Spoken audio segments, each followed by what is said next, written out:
Guna mengantisipasi penyebaran COVID-19, sejumlah penginapan di Sabang melakukan sejumlah pembenahan dengan memperketat protokol kesehatan. Kota Sabang saat ini masih berada dalam zonasi oranye pada peta penyebaran COVID-19 dan juga menerapkan PPKM level 3. Memasuki akhir pekan, sejumlah penginapan di Sabang terus mengantisipasi penyebaran COVID-19 dengan sejumlah langkah. Penerapan protokol kesehatan ini dilatari dengan kesadaran untuk mencegah timbulnya klaster wisata. Di akhir pekan, kota Sabang sudah mulai kembali didatangi wisatawan, meski masih berasal dari Sumatera dan Jawa. Selain pembatasan jumlah tamu dalam satu kamar, sejumlah penginapan juga mensterilkan ruangan dengan menyemprotkan cairan disinfektan.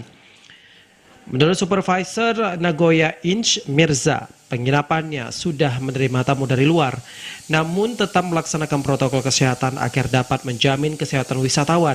Penyemprotan kamar dengan disinfektan disebutkan kerap dilaksanakan saat tamu sudah keluar dari penginapan.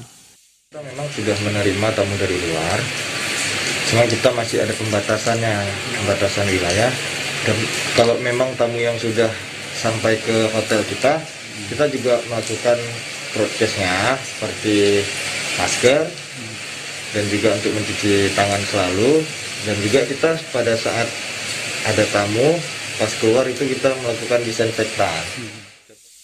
Disinfektan tidak hanya disemprotkan di ruang kamar, namun juga di aula yang kerap dipakai untuk kegiatan acara.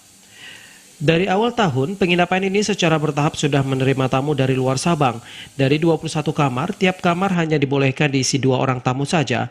Para tamu diharapkan agar dapat menerapkan protokol kesehatan. Hal ini bertujuan untuk kebaikan bersama guna mencegah COVID-19. Selain itu, dunia wisata pun dapat dinikmati seterusnya tanpa menimbulkan klaster baru. Dari Sabang, Mahfud TVRI melaporkan.